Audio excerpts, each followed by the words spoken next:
So for me personally, I think when I play with the Moshe Sobol band and I'm writing the music and I'm arranging the songs and I'm taking these pasukim that mean something to me and imagining like what the sound would be like, what's exuding from this pasuk, what sound goes with it, what rhythm goes with it, what feeling does this convey, and we don't have the time to do it when we're in a minyan. You say karbanis, right? You just whatever, but like when I was like, whoa, like for my song Incense, Hadeg Hativ Hativ Hadeg Mipune Sako Yafa the bass. I mean, a Cohen repeat it. It started a rhythm in my head, and before you know it, it's like, what is the sound of the grinding? Shalom, friends! Welcome to Orange Socks, a podcast celebrating Jewish creativity. I'm your host, Yitzchak Muli, inviting you to join me in exploring the soul of Jewish expression. Shalom, friends, and welcome to the Orange Socks podcast. And I'm not in my studio, I'm in this beautiful, beautiful studio with Moshe Sobol. Moshe, thank you for having me.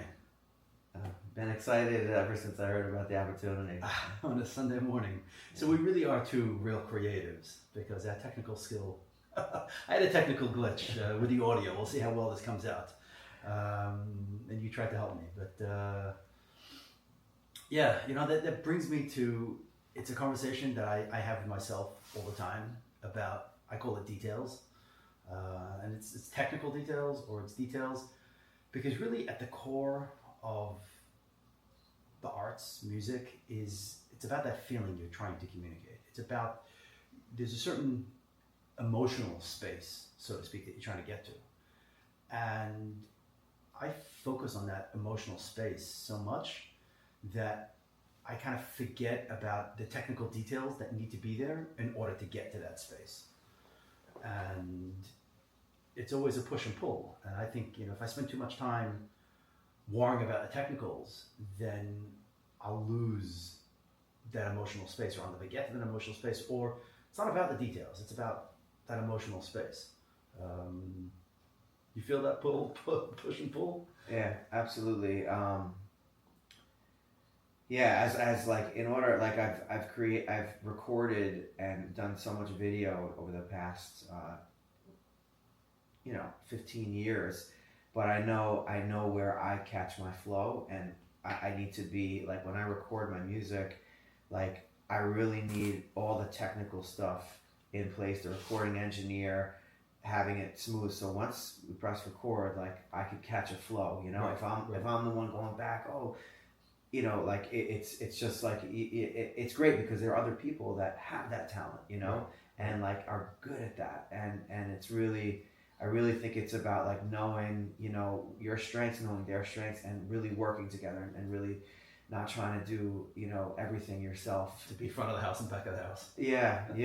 It's really important, even if it costs a little extra, or just, a lot of times, like budget is always an issue in projects. So Right. we're always trying to potentially, like cut here or cut here. What can I do really myself? But at the end of the day, it's like if we could create a support system that helps us, and Baruch Hashem, right now I have a nice team that in my house that they come and we get things done. They do the recording and I'll do the playing. The playing, yeah. So, but that's really, as you put it, is flow. It's like, yeah, you can focus on the details beforehand, get all the technicals ready. But once you hit record, once you hit play, yeah, then you just want to be in that zone. Yeah. Be able to hit those, the emotional notes rather than, focusing on the technicals. Absolutely. And it's like another thing that comes to my mind is that a lot of time in the music therapy practice, when I have an intern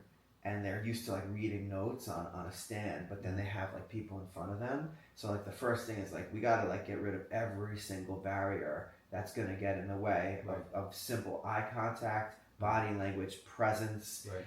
And then we could have musical exchanges that have a relationship. There's a back and forth, and we can build together. So something as simple as like a music stand with notes in front of your performance or your musical experience that you're trying to facilitate creates a barrier. Right. And how much more so with technical problems and this not working, and it's like, so that's why for me, like, I love house events where there's not a complicated sound system, or stages are amazing also, but there's something very special about just setting up, very simple, and hearing the sound of the actual instrument without being filtered through microphones and being processed. And so that's like my I love that. So you're with me on that. Yeah, for sure. So you do a lot of things. I think I only know a fraction of what you do. So what do you do? And how'd you get here? What's your creative journey? How'd you end up? You got the Walt Whitman High School. You got a whole lot of memorabilia, kind of your past. Yeah. Take us through a bit of a. So my mom is a classical pianist and a music educator for what was called then special learners. Even before that, it was maybe called disabled. It was special needs. There's been different ways to terms, but she's been a music educator for that population for years, and also a very fine classical pianist. My father, Alva Shalom, was a classical clarinetist, but a very high level, also a music educator, and a concert producer, and he performed also. So he would put he was really into Chidushim, and he's so for instance, we lived in Long Island, in Huntington, Long Island. He said for the very first time, Ornette Coleman in Long Island, and he brought up the Ornette Coleman primetime band, and they played at Eisenhower Park, and that was the first performance. So he was into that. He was also he had a very close relationship with 20th century classical composers such as Alan Hovhaness, a great Armenian composer, and so many more, David Diamond, Roy Harris, all these names I grew up with. And he had a group called the Long Island Chamber Ensemble, and it was it was a non-for-profit, and he these composers wrote works specifically for his ensemble. So he performed, these are Carnegie Hall, Lincoln Center level places. So one of the things he loved to do is to take the classical world that he was in, and he had a close relationship with Richie Havens from the folk icon that opened up Woodstock '69. He's right there. That's my dad over there, and Richie over there. Oh, wow. So and Richie has a very interesting relationship with the Jewish community in Israel, and he was always involved. And he actually did during the riots at Crown Heights. It was Shlomo Carlebach and Richie Havens. They did a unity concert together, and I think Simcha Gottlieb and. Dr. Lasper was and Dr. Laz, exactly. They put that event together. So my dad would put Richie Havens, who was kind of got these Woodstock hippie crowd, and put it together with Alan Hovhaness, who was this unbelievable composer that guys like Keith Jarrett and Jaco Pastorius, these level musicians, were big fans of Alan Hovhaness. Famous blues artist Mose Allison. When he met my dad, Mose Allison lived in Long Island. We were just going over Pierre Calvos yesterday, and it says what was it? Sade is offense? No, saying offense for silence is offense for wisdom, right? So Mose Allison has a blues song, great line. He goes, "When your mind's on vacation, your mouth works overtime." So it's when you're just whatever, yapping away and not listening. So Mose Allison was really a great blues musician. He met my father in Long Island, and when he met my dad, he goes, "Hey Larry, I saw you played Alan Hovhaness with your high school band. I want you to know that I meditate to his music." So Alan Hovhaness was this very mysterious, very mystical composer, and he was into. I would like to say he's kind of a Baal Shem Tov-ish character in the classical world, because the classical world has a lot of snobbish culture of elitism, Sure. And he broke that down, and he got a lot of critique when he first came out, but so many people gravitated to him. Long story short, my dad was someone that had intersections of people that would never see each other come together. And so Music from right from the bottle. Music right from the bottom, but not only music from my mom, like to music to help people. Right. From my dad, music to like Bring educated people people and bring people together and like and really think of things and not be afraid to pioneer territory that hasn't been done before. Amazing. Yeah. It's wild. And what was your religiosity growing up? What was your relationship to Judaism then? So, not very observant. I would say definitely spiritual, higher purpose oriented. I had my mom sent me to Reform Bar Mitzvah until I got a Bar Mitzvah at Temple Bethel, and then after that I was not affiliated for like the next 10 years until I was 23. That's when I got involved again. Right. But there's so much, I don't know what we want to zero in on because it's like there's a lot of musical history to build up to what that's about. Then there's a lot. Then there's the story. We could talk about it. I mean, it's really what fascinates me is the intersection of Judaism and creativity. Yeah. And how they feed off each other and how they either complement each other, or if there is, a clash, and how you resolve that clash. Often there isn't. Yeah. So, yeah, I mean, there's not a clash for me personally. Fortunate for me, I didn't grow up with the system of Yiddishkeit, and I feel I feel that there's like the yearning to be close to Hashem through Judaism, and then there's the obviously like going through the system of it, which supposedly has that in there, but there's a lot of other things that need to be sorted out once you have that. So I suppose in a way you could talk about it as the technical details. There's the technical details of Judaism that people can get stuck in and lose the forest for the trees. Yeah, and that it's not really what Judaism is about. Finding and building and strengthening that relationship with God. Yeah. And sometimes a lot of the technicals of Judaism can get in the way. Yeah, I mean, there's the actual, yeah, exactly. There's the halachas and all the fine details of, Judaism has something to say about every aspect of life. So there's like the aspect of like recognizing, even the beauty in that is like if it's done, I think, in the right way, not one right way, but just the thing that works.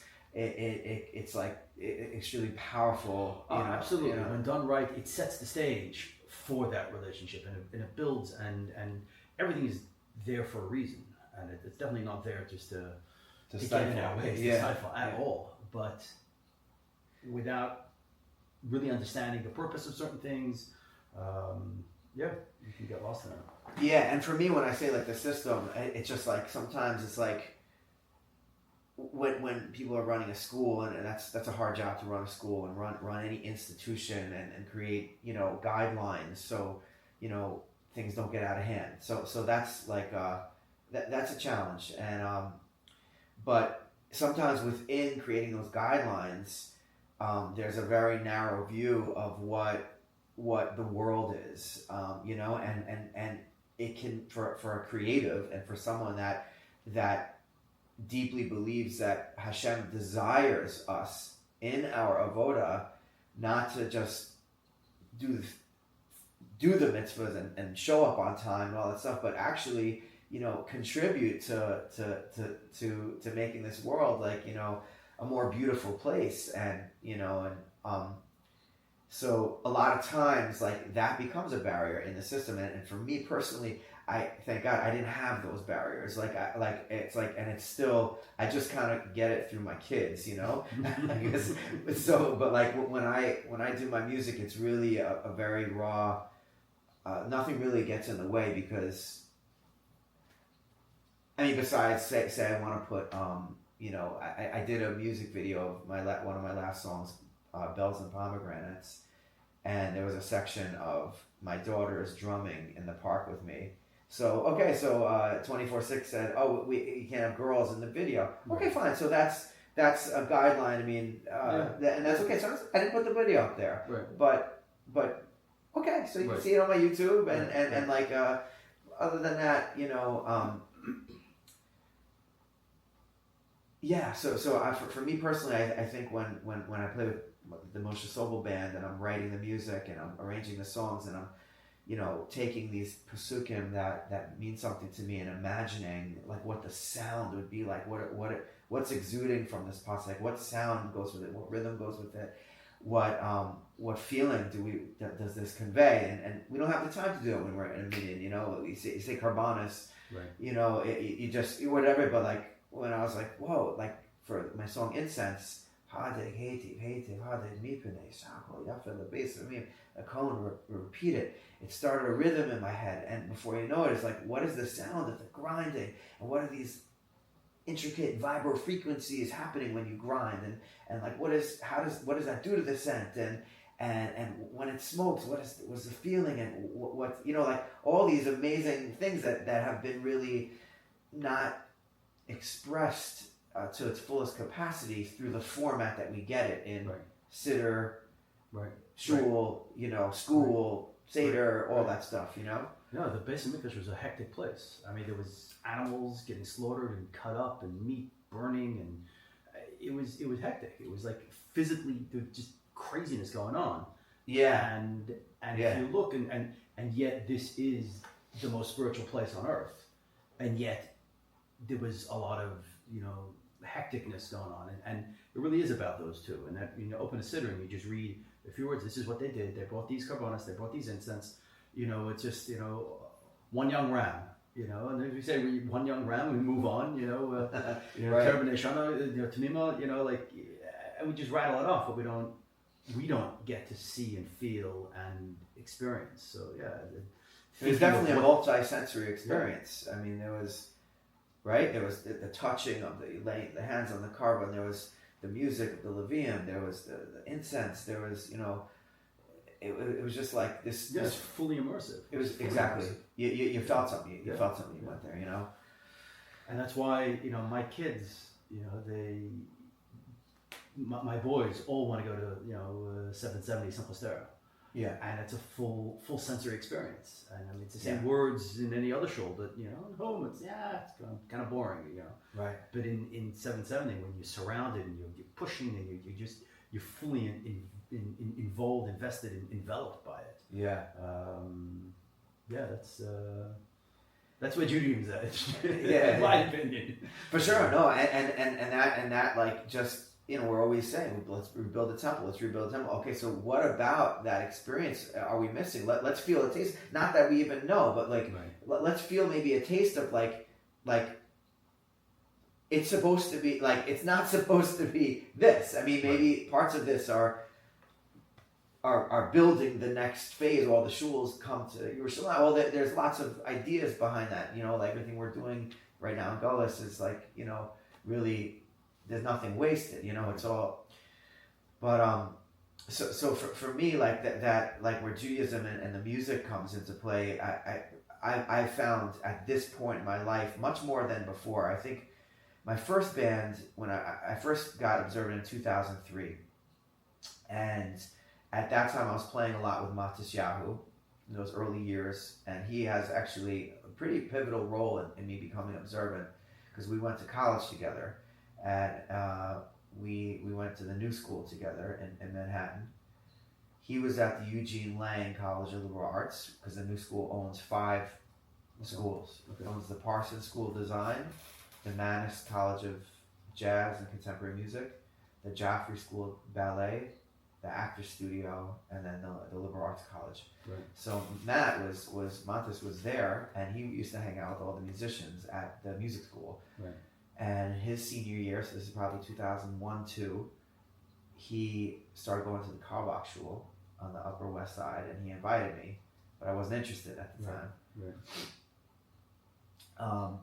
So that was like a first Judaism plant for me at this point. Like as I said before, I was 10 years really not involved with any formalized Judaism.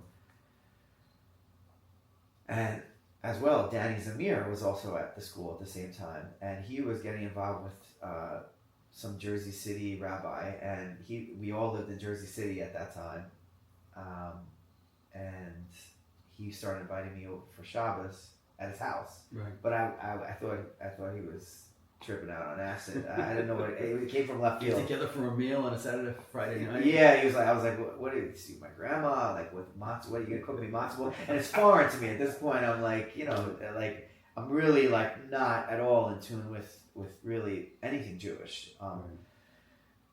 But they were seeds, It's just like, I remember this guy asked me to call Shabbos. Like, even the word Shabbos, I'm like, whoa, Shabbos. Okay, whatever. No, but yeah. Right. So a year later, after that, I started getting involved with music therapy. And I did an internship at Beth Abraham in the Bronx. So I'm 23 years old right now. Sorry, 22 years old right now. And that summer, I started working with a gentleman that had like an assault, and his arms are amputated, and he was in his 30s. And we started to talk about like his trauma, and he had agitation on his neck, and he didn't have his prosthetic. He couldn't itch it, so he had to have his caregiver come and scratch it. And if they weren't there to attend to his needs at that moment, he'd lash out at them and start ruining the relationship with the caregivers. Right.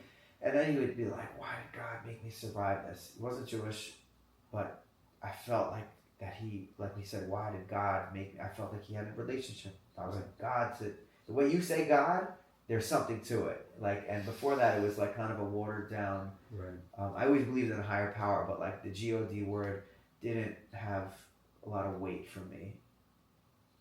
And I felt that he was in a relationship with God.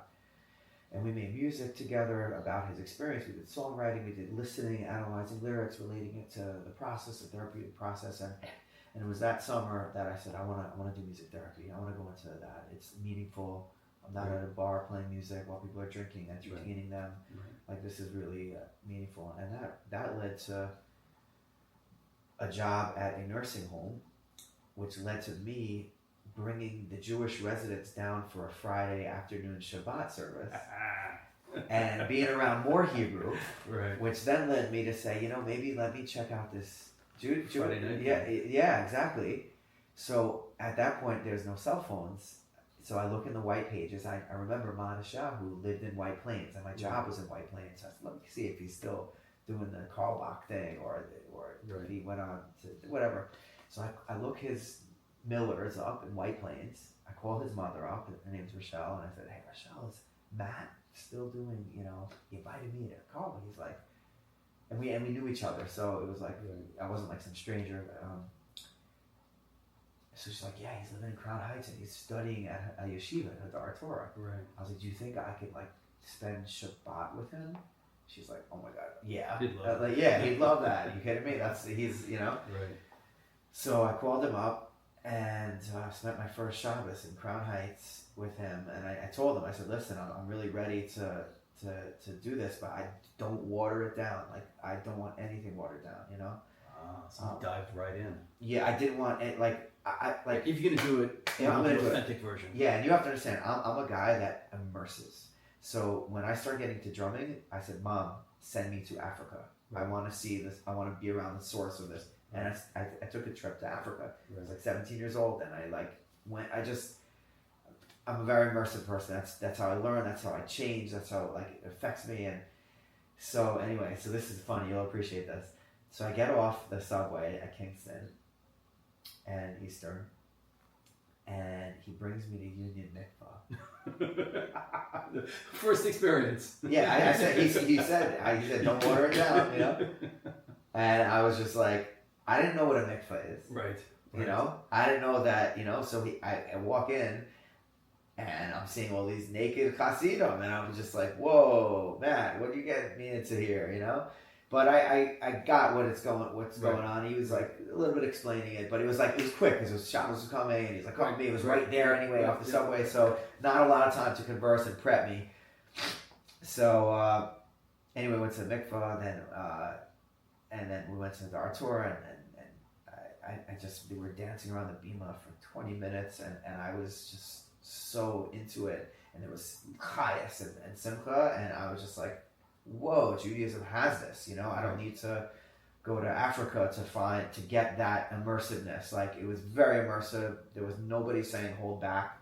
Now, in other Jewish circles, I go to certain shuls, they don't dance, they don't clap on Shabbos. There's a different, so it was amazing that that was the experience that I was that given, was what you right. and I was looking for that. Right. Because if we didn't do that, I wouldn't have had such an impact. It wouldn't have had. So I had a beautiful Shabbos. After that, you know, I was like, whoa, that was really awesome. It really affected me. Then the next Friday happened, and I didn't make plans with him or any plans, and it just like hit me. I'm like, oh my gosh, it's Shabbos. Yeah. I'm hanging out with some friends, and I'm like, I gotta be in Shabbos. Right. You know, like it's Shabbos, but like I gotta be in an environment that's observing it. So I had a little bit of like, I don't know what to do right now. It's Friday night. It's 10, 11 o'clock at night. So I drove to my mother's house in Long Island. So I lived in Westchester, working in White Plains. I drove to Queens and hang out with some friends that I was in a band with. And it's 11 o'clock, we're watching a movie. I'm like, no, I got to be doing Shabbos. I don't know who to, I know I can't drive to Crown Heights at this point. I didn't make plans, and I know people, you couldn't do that. So I drove to my mother's house in Long Island, and I got there like 1 a.m. I knock on the door, again, before cell phones. So like, and she's like, everything okay? And I'm like, Mom, do you have any challah? Basically, so I said, do you know where my bar mitzvah prayer book is? And she was like, come inside. So Did she know you were starting this journey? She didn't know. She didn't know. She thought, she was like, come in. She was like, it was like from left field to her, right. But totally. then she went to this chest of like all this Jewish paraphernalia, menorahs, prayer books, things that we had, the talis.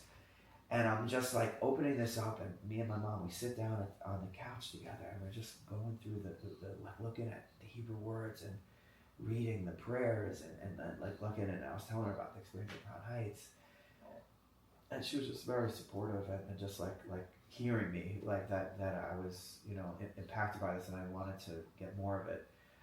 So she's like, oh, I have a friend whose name is Akiva. And so the next Shabbos, I made plans to go to Akiva's house, and he lives in Long Island. He was also a drummer, and I went to his house, and it was like he was like pretty familiar with Yiddishkeit. Wasn't like a Shomer Shabbos situation, but it was like I was getting closer. Now I didn't know what Crown Heights was called. I didn't know Lubavitch, Chabad. I didn't know. I just knew I went to Crown Heights, this place in Brooklyn. Right. So Akiva says, all right, we could go to Temple Bethel, or we could go to Chabad. Right. I said, what's Chabad? Right. And he's like, the guys with the big beards that smile. I was like, yeah, I think those are the guys. Yeah.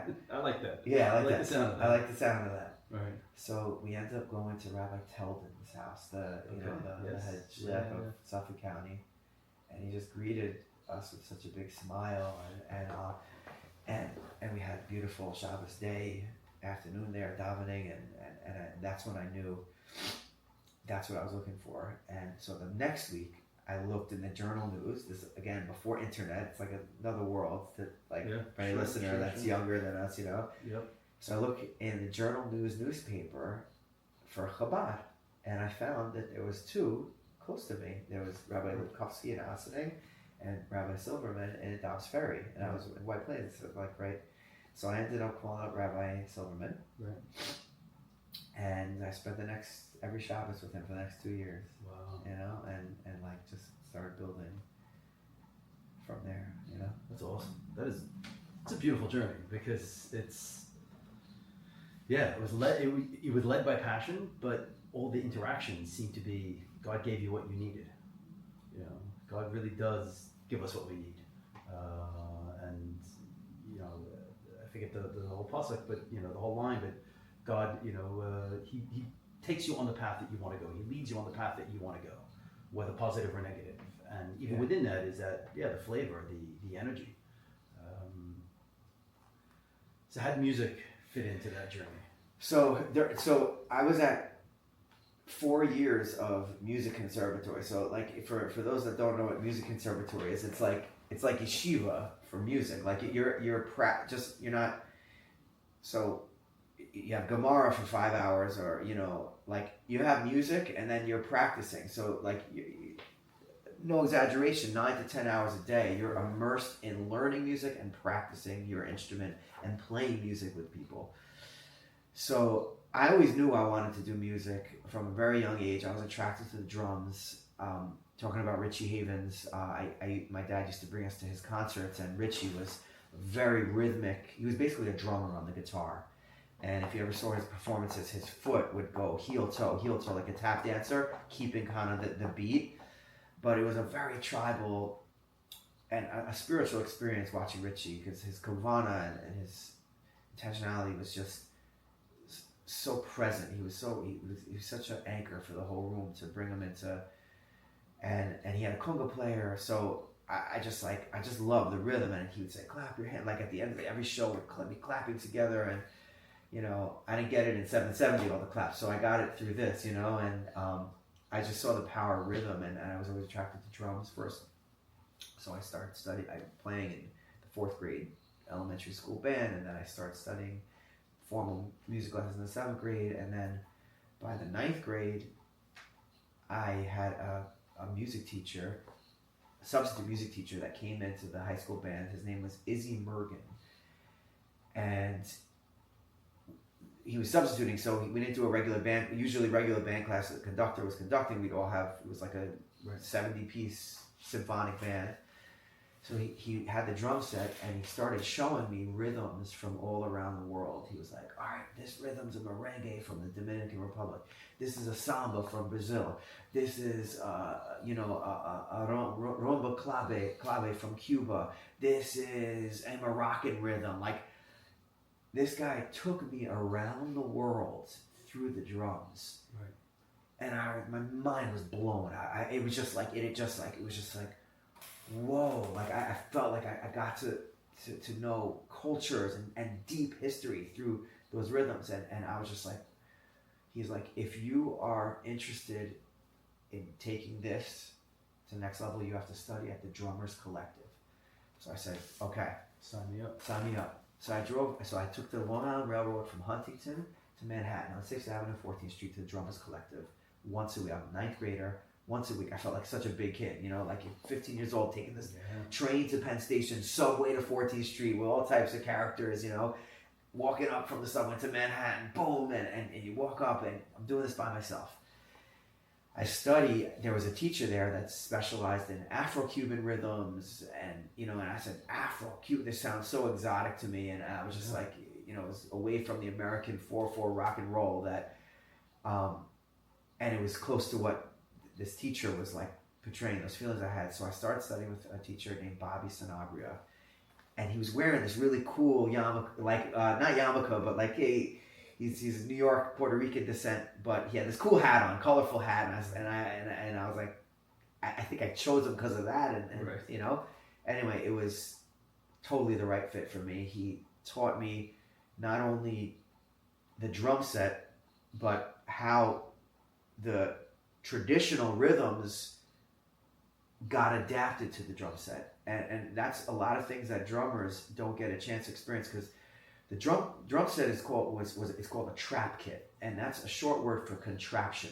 Right. Because at the turn of the 20th century, the late 1800s, the 1900s, what it was a marching bass drum, a marching snare drum, cymbal player put into one kit, so right. Separate pieces into one thing, So really, to really understand the drums, you have to understand each separate role, and then how to then orchestrate it with the different limbs and put it together, So we were doing this now with very exotic rhythms and non-marching European-based rhythms. So crazy independence, coordination, and feel. You had to have a feel, and in order to have the feel, Bobby gave us a feel of the culture and the hundreds and hundreds of years of how it got to the Americas where it is today.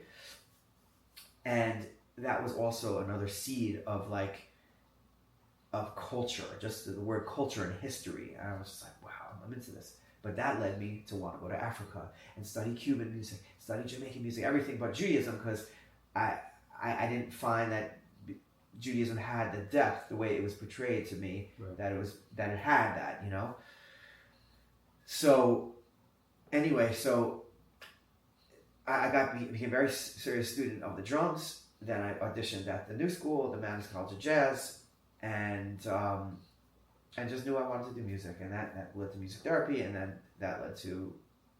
I never stopped performing. As I did the music therapy, so that's also unique. A lot of music therapists are more therapists than musicians, Right. and but I was more that just performer based person that found the music therapy. Wow. So what's Jewish music in all that? Because Jews have been everywhere, and is it a flavor? Is it a? It's not a certain beat. What will you tell me? What is Jewish music in your thought, or what is and what isn't? So the answer to this question is subjective. I don't think you could really give an objective answer. But what it is to me is what's Jewish music? All right, what's music? What's music in general? Like what's the role of what is music with? Like what's like for instance, like the way I believe music comes out is like you live your life a certain way, and then the music. I mean, obviously you've gotten to a point where your technical proficiency can communicate your ideas about life. So the way we live, the music is a portrayal of the way we live. So yeah, there's certain musical characteristics of Sephardic music, Ashkenaz music, music from Eastern Europe. I mean, obviously, it's clear as day that the Freilach rhythm comes from the polka. Jews didn't originate in Europe. They came there and adapted to the music around them. We have marching music, we have polka, we have waltzes. These are the waltz, the polka. These were all musical styles of Europe.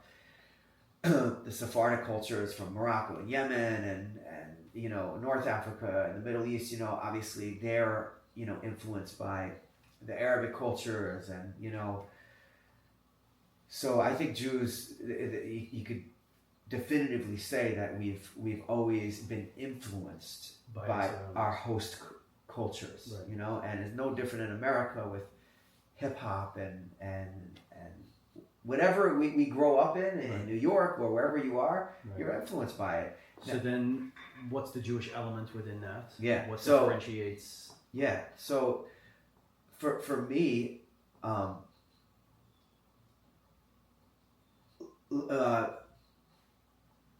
I think depending on people's observancy levels and how they define themselves as a Jew, like if a non-Jew plays a Jewish song beautifully, I guess one could say that's Jewish music, Right.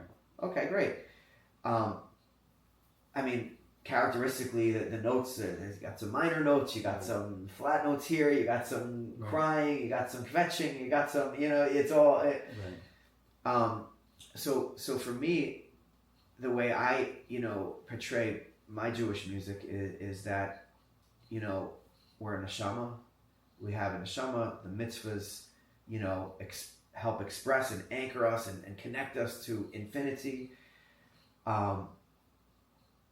Torah, Jews, Eretz Yisrael, Hashem, it's all one thing. Jewish music to me is something that hits your neshama and inspires. There's a rutzah, there's a shuv, it inspires you to reach, to expand. It inspires you to expand, coming back into the world and being a good parent, a good husband, like the Levium inspired rutzah and shuv, like this yearning to transcend and shuv, to come back and return it and be a mensch in the world and be a functional human being. So to me, that's Jewish music. You see Jewish music, you want to be like, my mind was blown, my heart expanded, I opened up, I cried, I felt something. That's what I want to hear with Jewish music, and I also want to know that this guy is inspiring me to be a more alive Jew, a Jew that understands the purpose of being a Jew in this world. So I think it's all tied in. That's how I would define it. I wouldn't say Jewish music is the one that go. I think, yeah, Right. true. but right now we're at a it's place. that soul thing. Yeah, it's a soul. Yeah, it's. Yeah, that's what I want. I want when I hear Jewish music, I want to feel expanded, a chiddush, something that hasn't been expressed before, expressed in just a unique way that only Hashem brought this neshama to this person to contribute it. That's their chelik, and they're not afraid to express it and go for it and contribute and know that, like, that's the Jewish music I want to be around. So, the music that, and the art, and this, this goes just across the board, Yeah. Right? Yeah. Amen. Yeah. Amen. Yeah. To live with passion, to really be alive, and to bring it to the music and to everything that you do. And that's, that, you do your art therapy and you perform, but also the interactive elements, and I've seen my kids have participated, and so many people participate in your drum circles, that you're inviting them into the process. It's not just about, here's music on a stage, here's music, and you're just a consumer of it, but inviting them into the practice is... So that's something very early on that I, because I was raised in like a very educated musical household. I did like NISMA. NISMA was like New York State Association of Music's, like they had NISMA solos, and you got graded on it. And if you got graded, you got to the all-county band and then the all-state band, and that's how you climb the ladder of a musical career or recognition. So I grew up in a very career-based mindset, which has, I think it has its pros, but it also has its cons, because what it does is compartmentalizes you, and it like, oh, you're on track for that, keep on going on that track. Right. So when I went to Africa, and I went to South Africa when I was 17, what I noticed there in the culture is that the people there, like the drummers sang, the singers drummed, the drummers danced, the dancers drummed, the people played the marimba, and it was something that was very new to me, because it was just like you pick your instrument in fourth grade and that's what you are, and you define yourself sort of like that. Right. So seeing that kind of like knock the stage down in my life, I said, I don't want an performer-audience relationship. I mean, that's beautiful too, but it's also limiting, because it just says there's a barrier. I'm the performer, you're the audience. Right. There's that sheet music in between us. Yeah, exactly. Right. Exactly. So to actually break that down and say, take a maraca, take a drum right now. Right. You don't have to be a professional. We're gonna, and that's what music therapy had for me. Right.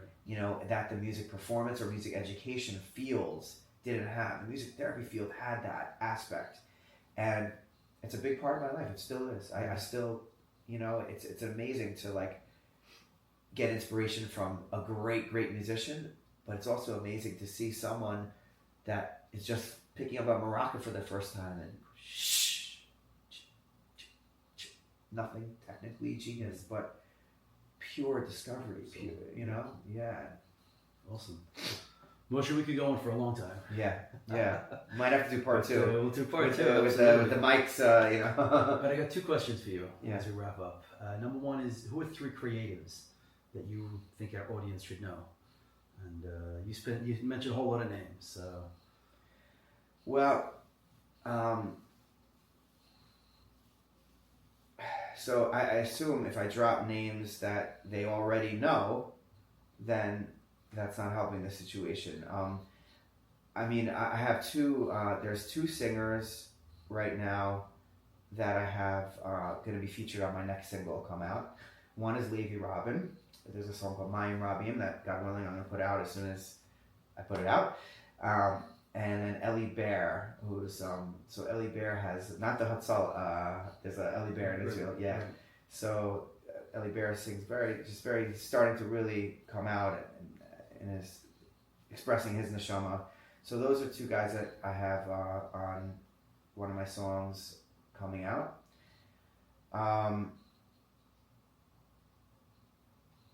also, I guess I'd like to say my friend Mike Bogart on the trumpet is really, he's someone to look out for as well, Yep.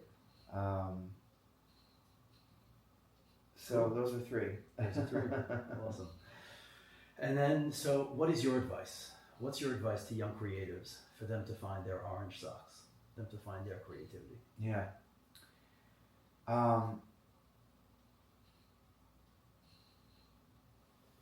So I think the first thing is just to develop a self-awareness of what you like. Like, what do you truly like? Don't let anybody dictate to you what you should like, and that might be a musical preference or a piece of art, or, just like be aware of like what ignites your passion. And once you know what you like, you could start, if you want to go for an artistic path, you could start then going for how you want to sound, how you want to portray yourself. So, but if you don't know what you like, you don't even have that awareness, then it's just like, oh, I want to play guitar. Well, what guitars do you like? What do you like about it? And then once you could identify that awareness and what you kind of like, then you could start, then if you want to take it, then there's discipline, there's going to be practice involved, there's going to be persistency, there's going to be ego breaking, there's going to be, a journey if you want to take it to that level where, I guess you could coin yourself an artist, and we're all artists in a certain level, but to really do it as a career or a serious hobby. But the main thing is that, like, what develop an awareness of what your passion is, what you actually like, and then work from that healthy place, and don't ever lose that initial flash of why you liked what you do. Because there are definitely times in a lot of artists' life where they just get sick of themselves, sick of the whole scene, all that stuff. But if you stay connected and you stay plugged into that, what you really like, and you're still authentic in that way, you'll survive the turbulent waters. Amen. Moshe, God bless you. Thank you very much. היום נעשה משהו בלתי נשכח